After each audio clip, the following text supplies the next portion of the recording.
그래서 오늘 영상에서는 2026학년도 수능을 준비하는 입장에서 6월 모의고사를 어떻게 바라봐야 되고 우리가 앞으로 공부 방향을 어떻게 잡아야 될지 구체적인 가이드를 조금 내주도록 할게요.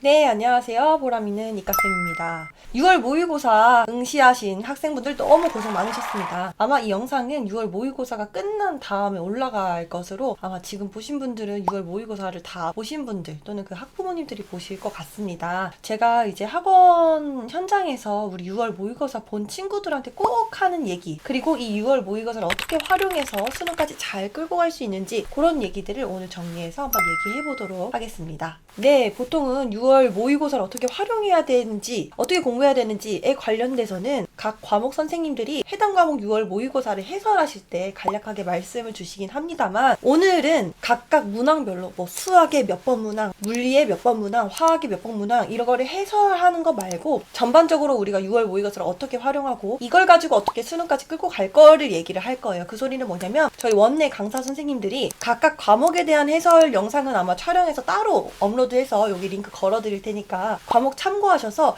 문항별 해설에 도움이 되면 좋겠습니다. 그래서 지금 영상은 전반적으로 우리 6월 모의고사를 어떻게 점검하고 체크해서 이제 어떻게 공부를 하겠다라고 하는 것들을 설명해 보도록 할게요. 6월 모의고사는 보는 것도 중요했지만 어떻게 이걸 가지고 끌어갈 것인지, 공부를 어떻게 할 것인지 또 너무 중요했다 이 소리예요. 9월 같은 경우는 이걸 가지고 내가 바꾸거나 할 수는 없어. 어차피 9월 같은 경우는 내가 공부했던 거의 결과를 보고 실전 연습을 하는 달이란 말이에요. 6월 같은 경우는 어때요? 수능 출제 경향을 미리 보는 모의고사입니다. 왜냐하면 평가원에서 출제를 했었죠. 그래서 자신의 위치를 파악할 수 있고 내가 공부하고 대입의 전략을 수정하는 기준점이 되는 중요한 지표가 됩니다. 그래서 많은 학생들이 이제 우리 6월 모의고사를 풀고 끝내는데 그치는 친구들이 진짜 많아. 그 친구들이 누군지 알아? 현역인 친구들이 보통은 풀고 끝내. 하지만 재수생, N수생 친구들은 이 6월 모의고사를 풀고 끝내지 절대 않습니다. 이걸 가지고 내가 어떻게 끌고 갈 것인지를 진짜 많이 고민한다 이거야. 그러니까 여기서도 현역이랑 재수생, N수생이랑 차이가 난단 말이야. 근데 우리 현역 친구들은 풀고 끝내지 말고 고민하고 어떻게 나아가야 될지 우리 전략을 고민하시면 훨씬 더 좋을 것 같아요. 그래서 오늘 영상에서는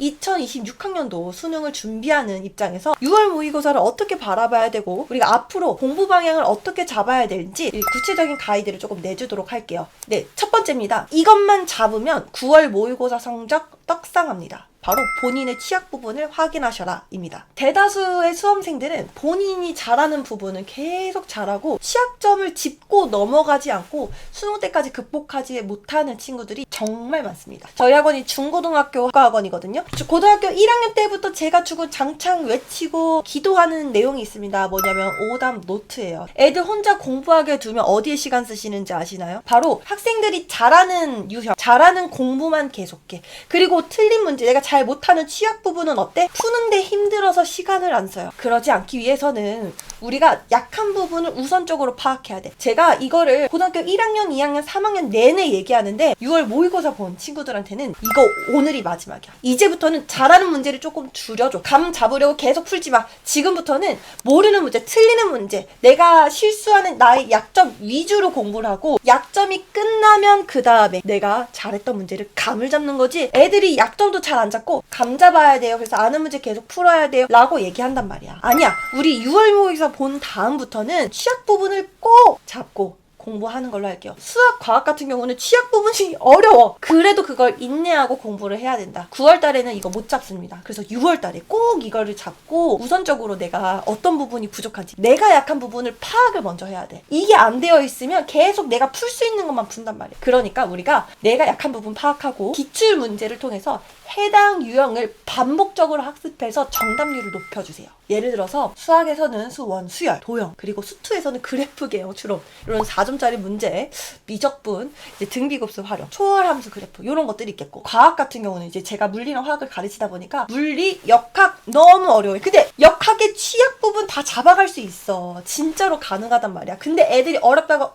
산단 말이야. 괜찮아. 우리 6월달에 잡을 수 있어. 그리고 화학은 사단원, 산염기 양적 관계가 있을 거고, 생명 같은 경우는 유전 부분이 있을 거예요. 제가 얘기하는 예시들은 많은 수험생들, 이과 수험생들이 어려워하는 대표적인 파트를 얘기한 것이기 때문에 본인들마다 약한 부분을 잘 모르겠어 라고 하는 친구들은 제가 얘기하는 이런 예시들을 다시 한번 점검해서 내가 약한 부분이 뭐가 있을까? 이런 것들을 한번 꼭 고민해 보도록 할게요. 두 번째입니다. 등급별로 본인의 학습 상태를 확인하셔야 됩니다. 등급별로 본인의 학습 상태를 확인하시고 현실을 아셔야지 수능 때 목표하는 점수가 나올 수 있습니다. 자, 우리 6월 모의고사를 대부분의 선생님들이 너의 수능이라고 생각해. 수능 점수 이런 식으로 나올 거야 라고 얘기를 할 거예요. 근데 수학 과목 선생님들은 수능보다 낮은 점수야 이게 라고 얘기하는 이유가 뭐냐면 일단 수학과학 어려워. 그리고 누가 들어와? 문과 재수생보다 이과 재수생들이 훨씬 많습니다. 그 소리는 뭐냐면 재수생, N수생들이 공부 잘하는 친구들이 수능 때 몰려. 어디로? 이과로. 그러니까 내가 수능 때는 지금보다는 실력을 더 높여야 된다라는 생각을 꼭 가지고 있어야 돼요. 그러니까 우리 1등급 친구들부터 잠깐 얘기할게요. 현역 학생들 정말 방심하지 마셔야 됩니다. N수생 때문에 수능에서 변수 정말로 많습니다. 당연히 1등급인 친구들, 이 정도로 학습량이 나오는 친구들 같은 경우는 수학 같은 경우는 정말로 노력을 많이 할 거예요. 근데 놓치는 게 뭐냐면 과학에서 좀 놓치는 경우가 많더라고. 과탐의 경우에서는 내가 1등급 나왔어 라고 이야기하지만 실제로 과탐 같은 경우는 한 문제 두 문제로 등급이 그냥 확 갈려버려. 그러니까 과탐은 정말 실력을 올리는 것도 정말 중요한데 실수를 안 하고 수능까지 끌고 가야 할 그런 정신력이 진짜 필요해요. 내가 만약에 1등급의 점수가 나왔다 라고 하면 과학에서 유지하자가 아니라 더 공부를 조금 하셔야 돼요. 2등급, 3등급 학생들입니다. 네, 이 친구들은 조금 아쉬움이 좀 많죠. 근데 제가 실제로 봤을 때 우리 이 2, 3등급 대 학생들은 조금 생각하는 것을 귀찮아하는 경향이 있더라. 근데 내가 문과면 그냥 외우라고 할 거야. 근데 우리 이과는 생각을 해야 돼. 이게 무슨 소리냐면 2, 3등급 대 학생들의 잘못된 습관이 있는 친구들이 있는데 이 친구들은 어떠냐면 답을 문제를 딱 보고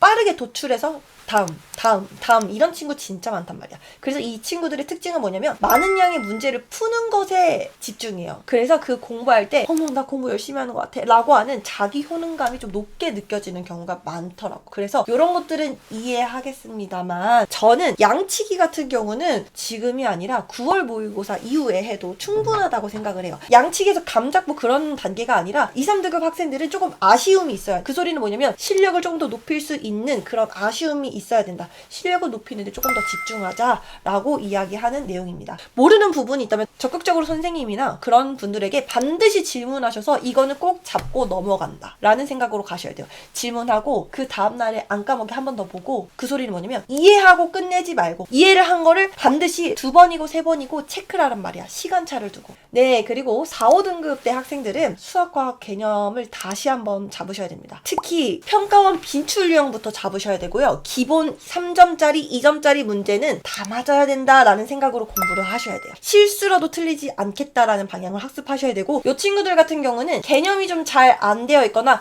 개념이 되어 있어도 이전 개념, 수학이랑 과학 같은 경우는 단원별로 연결되어 있는 게 굉장히 많습니다. 내가 만약에 이 개념이 모호해 라고 하면 개념부터 다시 복습하고 이 개념이 어려워 라고 한다면 중학교 거 조금 다시 한번 보는 걸로 이제 추천드리겠습니다. 그래서 우리 4, 5등급 때 학생들은 이제 2, 3등급으로도 올릴 수 있거든요. 그러니까 우리 포기하지 말고 끈기로 바꿔보셨으면 좋겠습니다. 세 번째입니다. 탐구 과목 선택입니다. 네, 제가 이 얘기를 진짜 할 말이 진짜 많아요. 6월 모의고사 보고 저한테 상담 들어온 게 뭔지 아세요? 선생님, 제가 과탐을 사탐으로 바꾸는 게 낫지 않을까요? 이런 얘기 진짜 많이 한단 말이야. 또는 선생님, 제가 물리화학을 하게 됐는데 이 물리화학을 다른 과목으로 바꿔도 되나요? 라고 하는 선택 과목에 대한 고민, 바꾸는 게 나을지 안 바꾸는 게 나을지에 대한 질문을 진짜로 많이 합니다. 제가 미리 말씀드리지만 다양한 케이스가 있습니다만 이건 절대 안 돼요. 사탐런이야. 이과 친구들이 과학이 어렵다라고 해서 사탐으로 도망치는 애들이 있거든요. 근데 사탐으로 도망치는 애들 치고 내가 대학 잘 간 애들 못 받고 재수한단 말이야, 그 친구들. 저희 학원에서도 사탐런 한 친구는 거의 없습니다. 의대나 약대를 진학으로 목표로 하는 학생들은 과학 탐구 과목을 선택해야 하는 경우가 정말로 많습니다. 그래서 제가 지금 말씀드리는 거는 서울대 2026학년도 모집 요강 기준을 좀 설명드릴게요. 타 학교 같은 경우는 본인이 지원하고자 하는 대학과 모집 요강을 꼭 찾아보시기 바랍니다. 고3 정도 되면 요거는 이제 스스로 찾아봐야 되거든요. 지금 보이시는 이 화면은 모집단이 이렇게 인문대학 유형이 이런 식으로 되어 있는데 우리는 이과니까 밑에 볼게요. 2-1과 2-2 보도록 할게요. 당연히 국어, 수학, 영어, 한국사 탐구인데 이 탐구는 뭐예요? 과학탐구 음시 영역 기준으로 표현되어 있습니다. 그래서 1 플러스 1,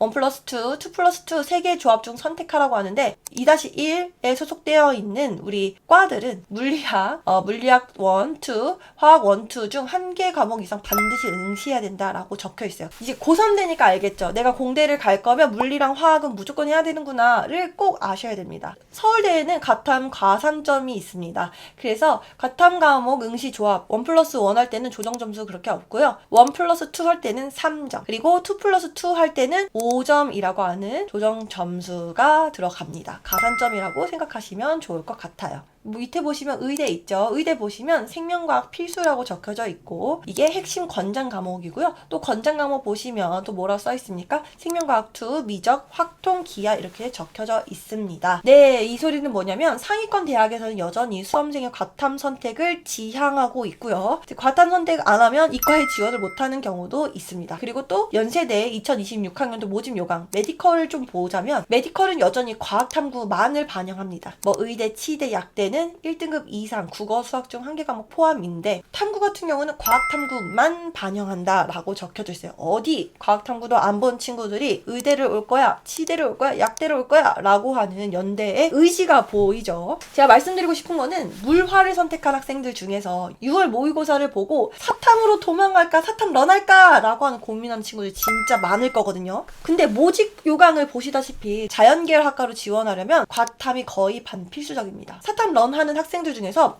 원하는 대학에 간 친구들도 적지 않아 물론 있겠지. 근데 나는 못 봤어. 근데 대다수의 학생들은 재수를 하거나 불만족스러운 입시 결과를 내게 됩니다. 회피의 성향은 입시에서 치명적이고 인생에서도 치명적입니다. 결론적으로 탐구 과목을 바꾸기 전에는 진로 고민이 먼저 고민이 되어야 되고 학교 선생님과 담당 학원 선생님들 상담하는 거는 정말로 추천드립니다. 되도록 사탐으로 도망가지 말고 지원을 차라리 선택하세요. 오늘 결론은 6월 모평 점수로 인해 너무 낙담하지 마시고 너무 들떠있지 않으셨으면 좋겠어요. 6평 점수로 대학 가는 거 아닙니다. 우리는 수능을 잘 보면 되는 거예요. 그래서 아마 이 영상 학부모님들도 보실 건데 자녀의 점수에 이제 좀 집착하기보다는 조금 가이드로서 갈피를 좀 제시해 주시고 조금 격려해 주세요. 아마 수능을 잘 치르기 위한 과정 중 하나일 뿐이거든요. 그리고 결과를 바꾸기 위한 출발점이기도 해요. 진짜 6월 모의고사 보고 9월 안에까지 시간이 있어. 실력을 정말 잘 올릴 수 있는 그런 시간이 남아 있으니까 꼭 숙지하시고 본인 실력 올리는 좋은 분들이 되길 바랄게요. 다가오는 여름방학에도 의미 없이 시간 낭비하지 말고 수능에 출제될 고난이도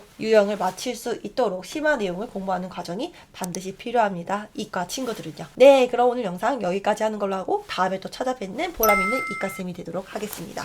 네, 그럼 다음에 또 봬요. 안녕.